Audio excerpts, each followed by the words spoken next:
Now we're leaving Nevada and heading into the Golden State of California.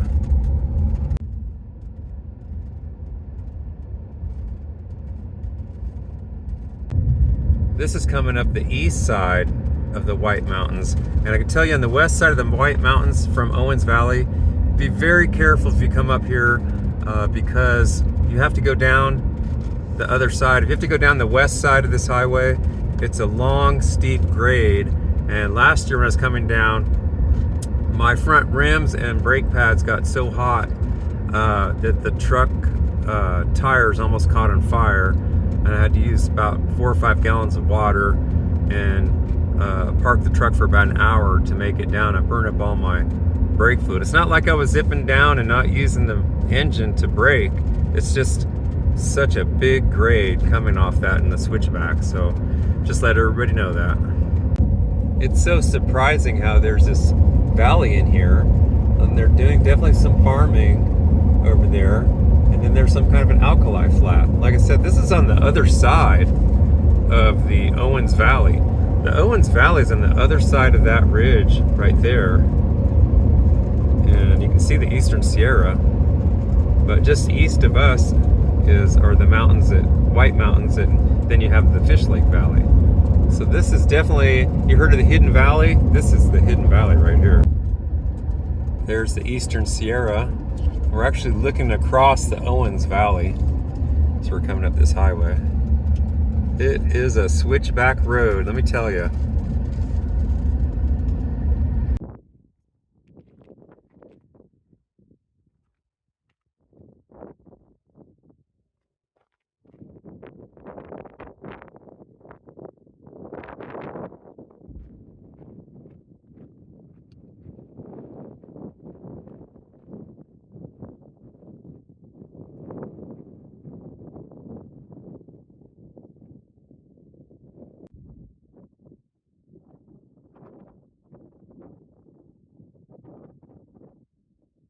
We're passing 10,000 feet elevation, starting to see some different types of trees up here. We're traveling above 10,000 feet now. Starting to see some bristlecone pines up there. Those are some bristlecone pines up on that mountain. We're making that right turn at the Schulman Grove Visitor Center. I believe this facility is fairly new. I think maybe 2 or 3 years old. There was a fire here and it burned the visitor center, so they rebuilt it, which is really nice. There's actually some of the bristlecone pine seedlings are growing right next to the building. Here's the visitor center. I was saying before, had a fire on the other one, so they rebuilt this. And if I remember right, if we look really closely, we can find some seedlings of the bristlecone pine that have come up. They planted some in here. See if I can find some. I think I saw them last time I was here. Look how small the little seedling is. They have it tagged. That's a bristlecone pine seedling. Just starting out, look at that. What a nice new visitor center. This is really top of the line here. They have a really nice selection of books in the visitor center. all in the Sierra region. Everything from birds and all kinds of wildlife. It's very interesting. Display from the Eastern Sierra Interpretive Association, and we have a cutout slice showing the tree rings on the Jeffrey pine. And here we have the other ones. All of these here are the bristlecone pine. And of course, these are one of the 3 varieties of the longest lived type of bristlecone pine. Now, is this one a bristlecone pine too? Yeah. So this one is the one that has the biggest rings. And as you can see, I can honestly not see where the rings are on. Well, I can in the center. I can barely on this one, but I can't even. This one must be old. How old do you think what this one is? So that's a branch cut of a dead tree that, so if it was living today, it would be over 7,000 years old. Oh, okay, this is one of the oldest ones. Wow, amazing. I'm with Ellie, and she is the lead naturalist at the Eastern Sierra Interpretive Association. And she's going to talk a little bit about the bristlecone pine and some key points with the bristlecone pine. Hi, so the first thing I want to talk about is that the bristlecone pine is super specialized to this area. The Great Basin Bristlecone Pine only grows in a few regions throughout the Great Basin, and this here at the Methuselah Grove is one of them. So we're on dolomite soil here, which is white in color, whereas just a few hundred yards away, there's a whole hillside that doesn't have any bristlecone pines on it. That's quartzite soil. So why do the bristlecones like the dolomite?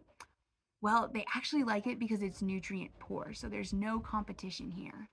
They also like it because it's a light color, which means that the albedo or reflectivity is higher, which makes it cooler. So the dolomite is 2 to 5 degrees Fahrenheit cooler than the neighboring quartzite soil. Because the soil surface is kind of whitewashed, so to speak. Yeah. So Ellie, I was really curious that you said one of probably the biggest threat or the biggest enemy of the bristlecone pine is erosion. So it's really important to stay on trail here in the bristlecone pine forest because erosion is the #1 thing that kills bristlecones. So bristlecones don't actually have natural senescence, meaning that they don't naturally die, but their root systems are pretty shallow, and that can keep you going for about 4,000 or 5,000 years, but then the hill slope will erode away, and that's what ultimately causes bristlecone death. Fascinating. Yeah. Thank you for your time. Yeah. Appreciate it. Mm-hmm. See right there, the five little leaves right there. There we go. And then also these, they have new leaves every year, but these last for decades. They have a lot of resin in them and so forth, and they can last 40 years or more. It's a long time. Here, of course, is an older mature cone that the seeds have come out of it. But here we have the new cones. They're almost like a purple color, and they're kind of rough, but not soft. Kind of purpley-ish. And the leaves, they smell. Oh, how would you describe the smell of these? I thought it was kind of a piney smell. It's real faint. Yeah, it's very super faint. You gotta get your nose right in there. And these, they don't feel rough, they feel like a bottle brush. They feel soft and they're thick, which is real surprising with a name like bristlecone. There's also limber pine up here with these bristlecone pines. Look at the pollen coming out of there. You can see it on my fingers, see it? Here's some of that dolomite. See, it's like a very light color. But if you crush that up, you can use that for fertilizer.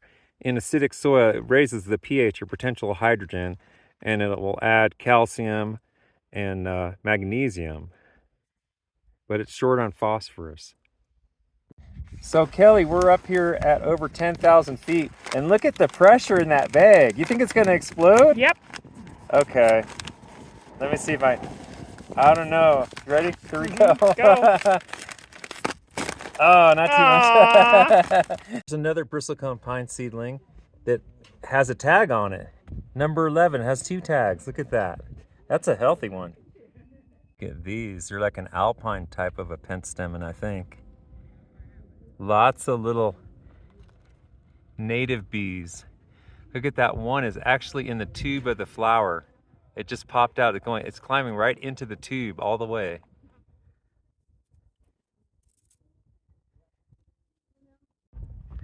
Look at the size of that bumblebee. This is the trail I took this time, the Methuselah Trail, which is a 4.5 mile loop. Goes around, up and down elevation changes and different environments. Took 4 hours to do that.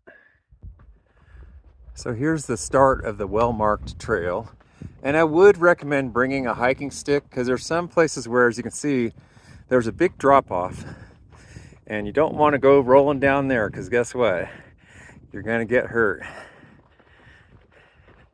Not saying it's a dangerous trail, but you are on the side of a mountain, so just be aware of that. You might want to bring a walking stick with you.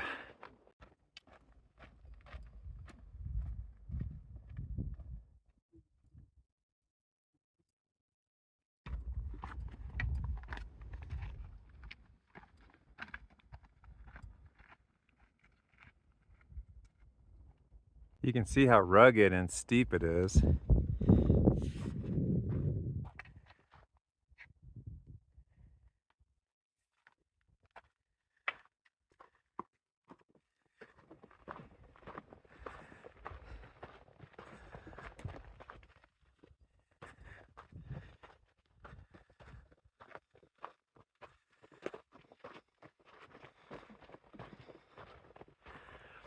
These are like an alpine aster of some sort.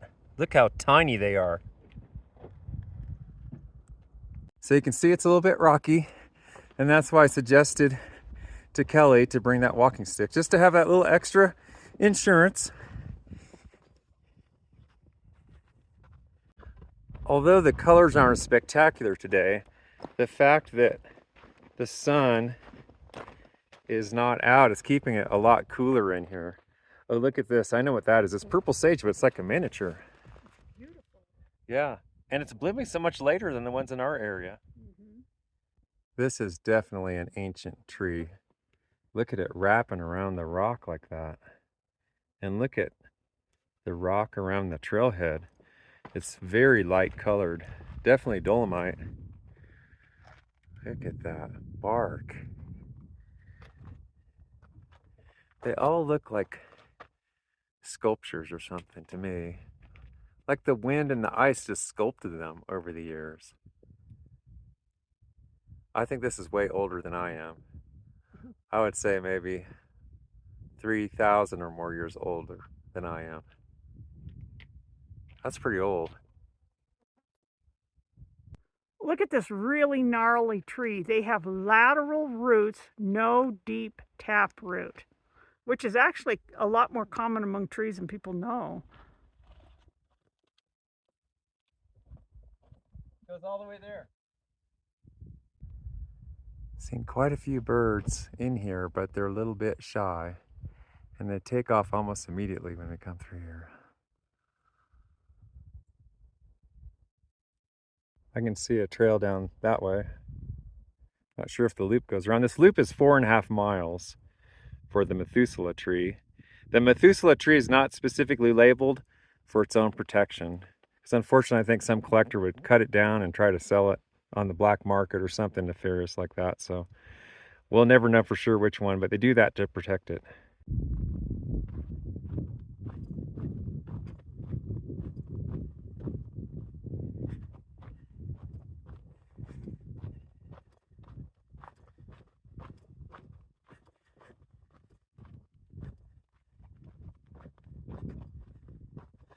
Oh, there's a whole ridge of that dolomite over there.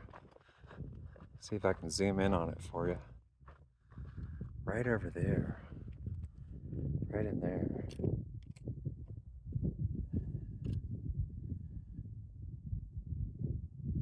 They were saying that's about 4 or 5 degrees cooler, that soil.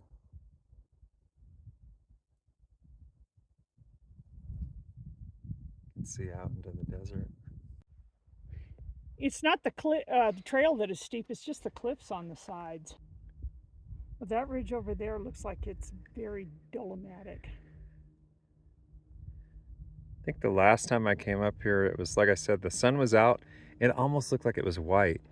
There's some cloud cover right now, so we're not really seeing how light that really is.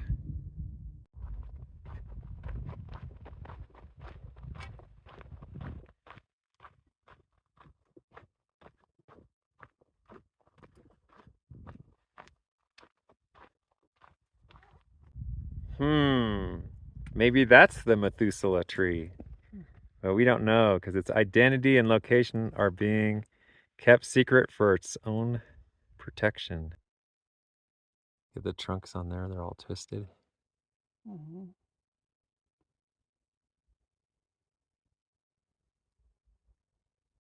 It's amazing that you would think that big tree right there is dead. Nope, it's still alive. It's been battered and going through all kinds of storms and everything, and it's still alive. Look at the character in this old trunk, the wood. That's just, I find that like a work of art. So much character to it.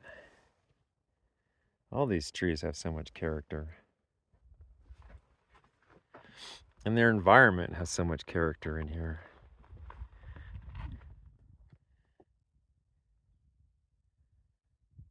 You can see for miles and miles and miles.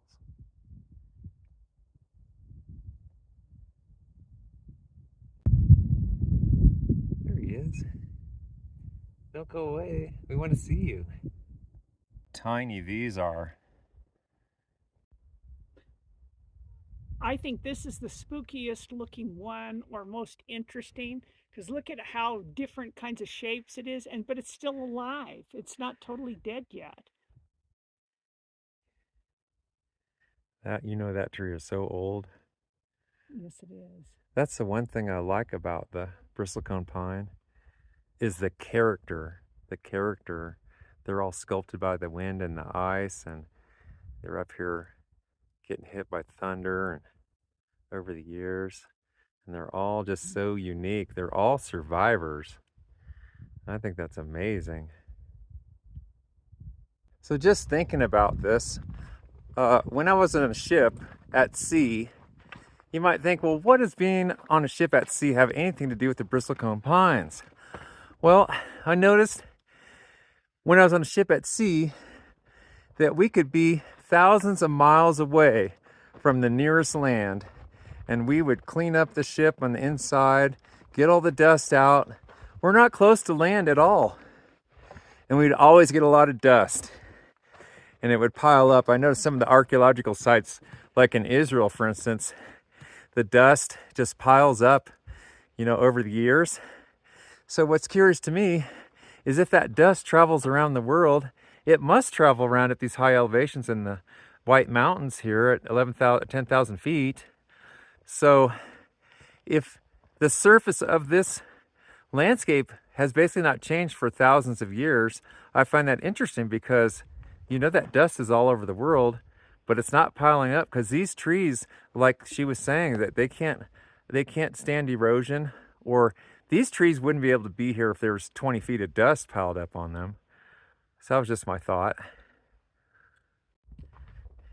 Kellie was saying, well, maybe the wind, blows it in on the ocean, and I'm thinking maybe the winds up here don't have that much dust, or maybe they're so strong it just keeps on blowing away.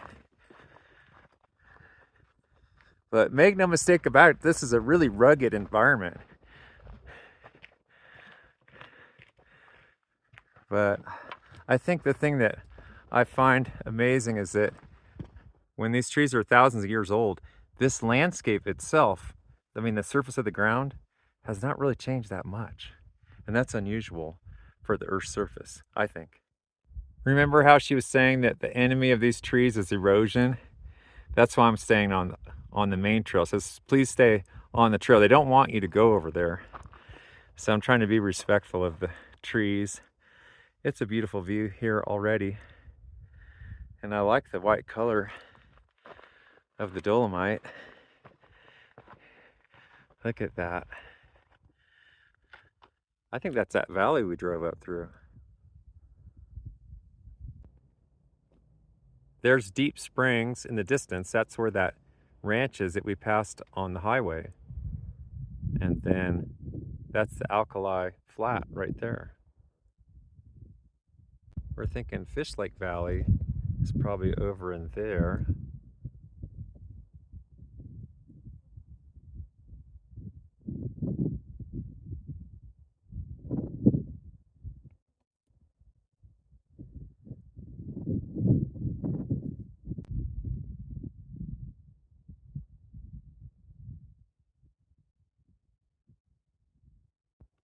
I believe this is mountain mahogany.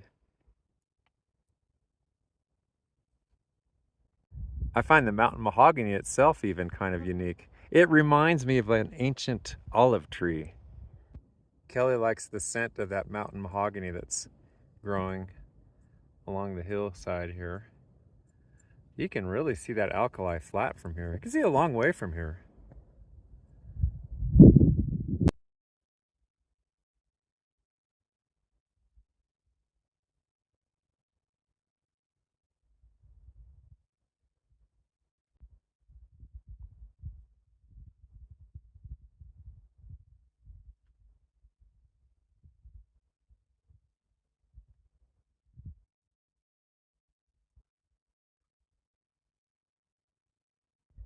I wonder if this smaller one is actually the Methuselah tree. It's still alive. It could be.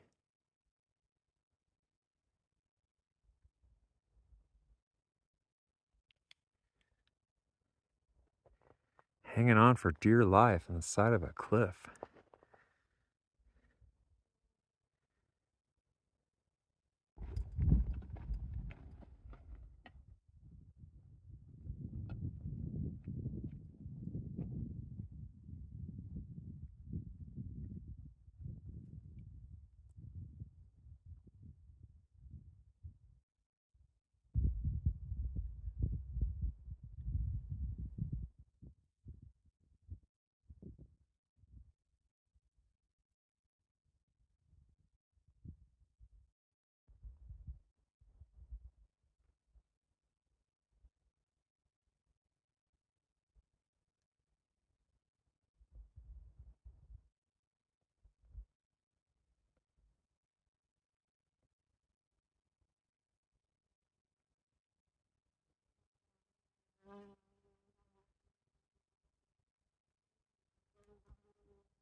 It's so quiet here.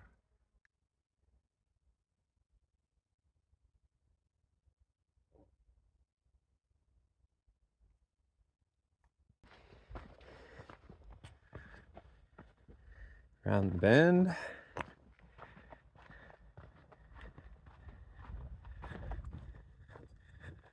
Sky is so blue. Earth is so light colored with the dolomite. Very nice contrasts of color. Look at that one. How many thousands of years old that is.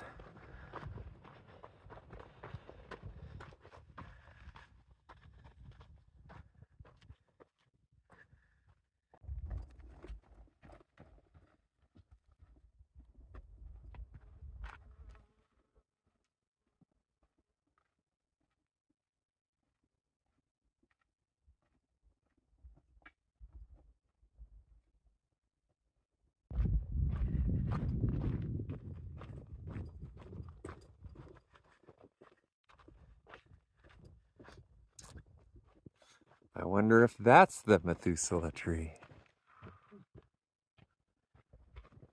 Never know for sure.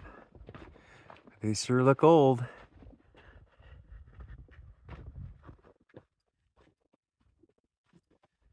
I got an overlook here and it says, there's a sign that says stay on the trail. No shortcuts. Let's see what we have here.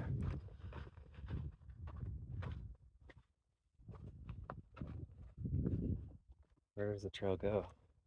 Oh, here's the trail right here. Here's the new visitor center, and it is such a nice facility.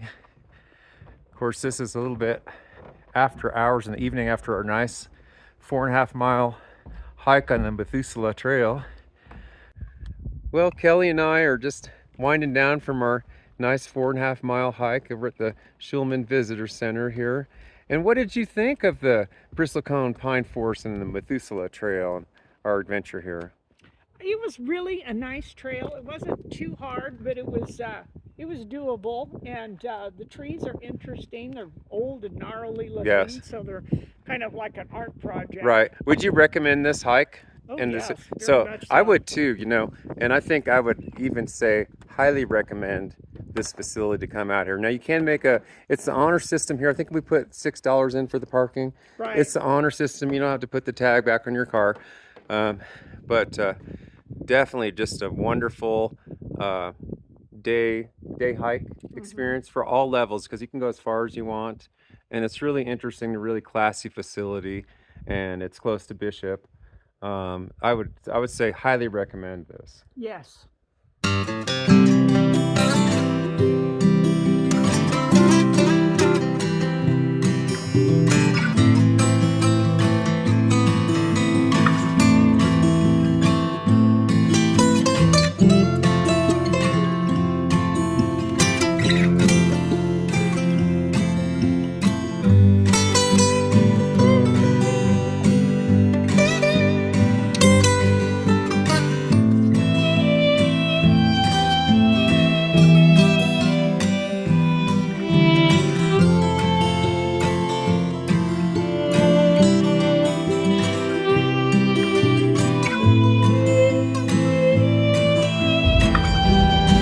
By that cow, it's right in there. Oh, there's one right there. I saw it, yeah. Yeah. Oh, the cow. We're not interested